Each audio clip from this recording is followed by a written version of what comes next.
ભાગવતજીને સાંભળવાનો અવસર મળે છે. ભાગવતજી વિશે કેમ આટલું બધું આપણા બધા શાસ્ત્રો કહે છે? ભાગવતજીમાં એવું કયું તત્વ છે કે આખા ભારત દેશમાં જ્યાં પણ ભાગવતજીની કથા થાય ત્યાં પગ મૂકવાની જગ્યા રહેતી નથી.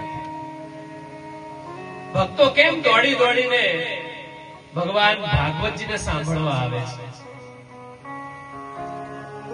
દુઃખ પડે, અગવડતા પડે, સમય સચવાય નહીં, જમવામાં વહેલું મોડું થાય, તો આવા દુઃખ વેઠીને પણ લોકો કેમ ભાગવત સાંભળે છે? એવું કયું તત્વ છે જે આપણને બધાને ભાગવત તરફ ખેંચી લાવે છે?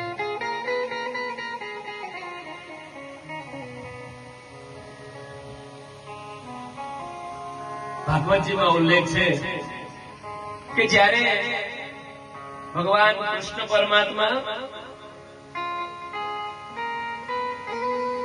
ધામમાં જવાના હતા, કળિયુગની અસરો દેખાવા લાગી, ત્યારે ભક્તોએ ભગવાનને